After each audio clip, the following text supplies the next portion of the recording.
नमस्कार, कंज्यूमर अड्डा में आपका स्वागत है। आपके साथ मैं हूं मनोज श्रीवास्तव और आज हम आपसे कह रहे हैं स्मार्ट ट्रैवल तो मजा डबल।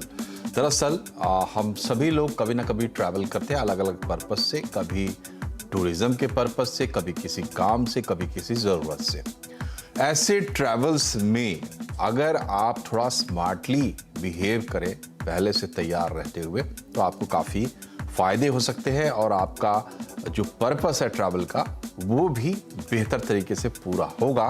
तो इसमें कई चीज़ें आती हैं, लेकिन आज खास करके हम फोकस करेंगे ट्रैवल इंश्योरेंस पर।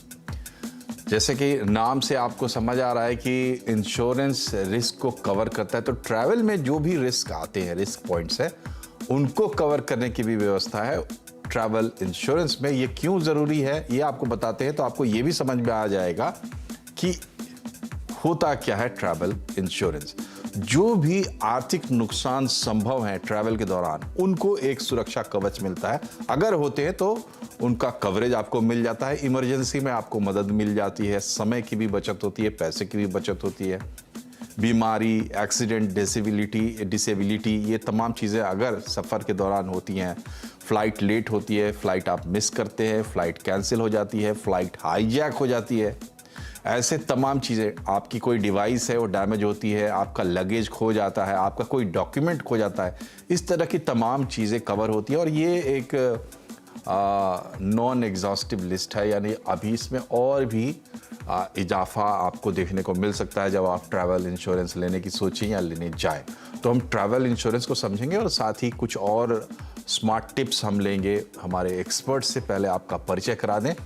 PolicyBazaar.com के प्रोडक्ट हेड ट्रैवल इंश्योरेंस मानस कपूर हमारे साथ हैं, एवीएस टूर एंड ट्रैवल के पंकज मदान और वावी डेज की CEO राधा गुप्ता भी हमारे साथ हैं। राधा जी, ये बताइए कि अब जैसे हम ट्रैवल की बात करते हैं, टूर एंड ट्रैवल की बात, तो पहले दिमाग में लोगों की यही आता है कि भाई घूमने जा रहे हैं, ट्रिप पे जा रहे हैं, 3 दिन की, 5 दिन की, जो 7 दिन की ट्रिप होती है। पैंडेमिक के बाद थोड़ा अवेयरनेस बढ़ा है इन तमाम चीज़ों को लेकर, क्योंकि पैंडेमिक में ऐसे सिचुएशंस आए थे जहाँ पे लोगों को उनको पता नहीं था और वो चीज़ें कवर हो सकती थी, तो इसके बाद थोड़ी अवेयरनेस बढ़ी है। लेकिन ये बताइए कि आम तौर पर अभी क्या ऑफ़र किए जा, कितने अवेयरनेस है लोगों में, और जो पैकेजेस आप लोग ऑफ़र करते हैं या जो दूसरे जो ट्रैवल कंपनीज है ऑफ़र करती हैं, उनमें कुछ जो बुनियादी चीज़ें जो आप सजेस्ट कर रहे हैं, जिसको लोग ग्रहण कर रहे हैं, एक्सेप्ट कर रहे हैं, वो क्या चीज़ें हैं इंश्योरेंस में? इंश्योरेंस में अभी लोग फॉर सम कंट्री, अगर कुछ कंट्री ले लें तो वहाँ पे इंश्योरेंस नहीं भी लिया तो चलेगा। लेकिन अभी क्या, स्पेशली जब कोविड आने के बाद लोगों को लगता है कि इन केस कुछ ऐसा हेल्थ खराब हो जाता है या कुछ उनका फ्लाइट कैंसिल हो जाती है, इन केस कुछ भी हो जाता है, तो आज वो लोग पर्टिकुलर इंश्योरेंस चाहते ही है, जैसे कि वो कवरेज किया।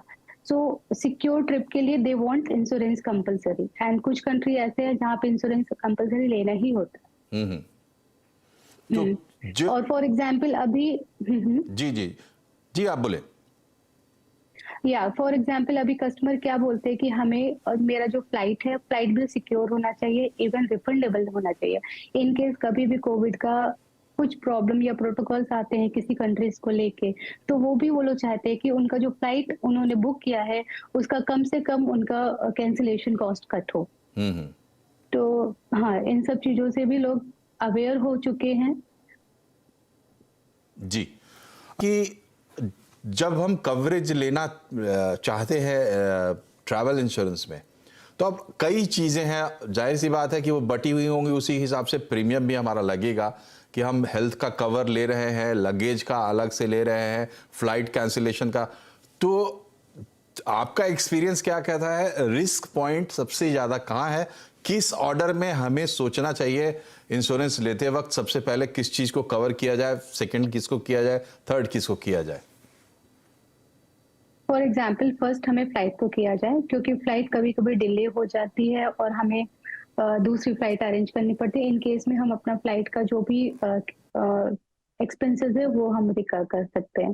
सेकेंड चीज, हमें होटल बुकिंग, लॉस्ट लगेज, और अगर सिटीजन जैसे है, फॉर एग्जांपल जो कस्टमर किस कैटेगरी का जा रहा है, एज वाइज ऑल्सो डिपेंड करता है। जैसे एल्डर्स जा रहे हैं जो 60+ हैं, या तो उनको तो कंपलसरी इंश्योरेंस लेना ही चाहिए, और उनका इंश्योरेंस का जो रेट होता है वो भी काफी अलग होता है।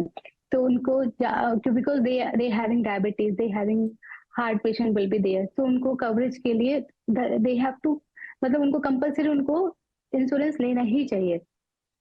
जी, अगर फंडामेंटल जरूर बात देखिए यही है कि देखिए आपको जानकारी रखनी चाहिए। राजा जी आपसे बहुत छोटा सा जवाब चाहेंगे, जो पंकज जी कहना चाह रहे थे और उस पर आपको शामिल करते हैं कि बजट को लेकर आपके टिप्स क्या हैं। फॉर एग्जाम्पल, अगर आप इंटरनेशनल ट्रैवल करना चाहते हैं तो पहले अपना बजट देखना चाहिए। जैसे जैसे फॉर एग्जाम्पल बैंक थाईलैंड है, तो थाईलैंड में कम बजट में भी जा सकते हैं, अप्रोक्सीमेटली विद इन 50,000 में भी आप ट्रैवल कर सकते हैं। इंटायर पैकेज कवर हो जाएगा, जैसे वहाँ का flight, land package, visa, everything you can cover in 50,000 only. For example, if you are going to Singapore, Singapore का कॉस्ट ऑब्वियस थाईलैंड से ज्यादा होता है, और उसमें वीजा अप्लाई, थाईलैंड में जो होता है वीजा ऑन अराइवल होता है, और जो सिंगापुर होता है वहां पे वीजा आपको लेना पड़ता है पहले। तो आपको पहले आपका जो बैंक स्टेटमेंट वो प्रॉपर होना चाहिए, मतलब जितना आप खर्च कर रहे हैं टूर में। For example, you expanding 2 lakh, तो आपका जो सेविंग होना चाहिए 2 लाख से 4 लाख तक होना चाहिए। तो will get it easily visa for any country. Even we can take, अगर हम लेना चाहते तो हम यूरोप ले सकते हैं, यूएस भी ले सकते हैं। यूरोप में क्या होता है कि हमें पहले से ही स्लॉट चेक कर लेना चाहिए कि हमें किस कंट्री का पहले स्लॉट मिल रहा है। फॉर एग्जाम्पल, स्विट्जरलैंड हो गया, या फ्रांस हो गया, या जर्मनी हो गया, ग्रीस हो गया, तो ये ऑल शेंगन वीजा में आते हैं। तो हमें हर कंट्री का स्लॉट चेक करने के बाद जी, तो समय की कमी है इसलिए आपको रोक रहा हूं। कुल मिलाकर बात यह है कि देखिए, जानकारी अगर आपके पास है सही, और आज के समय में जानकारी जुटाना कोई मुश्किल काम नहीं है, तो जानकारी अगर आपके पास है, अगर आप इन्फॉर्म डिसीजंस ले रहे हैं, तो आपका ट्रैवल स्मार्ट होगा। और आज के कार्यक्रम का हमारा खास मकसद ये था कि आप सभी दर्शकों का ध्यान ट्रैवल इंश्योरेंस की तरफ ज़रूर जाए, क्योंकि ये बहुत बड़ा रिस्क कवर करता है। आप तीनों मेहमानों का बहुत बहुत धन्यवाद हमसे जुड़ने के लिए। कार्यक्रम में फिलहाल इतना ही। नमस्कार।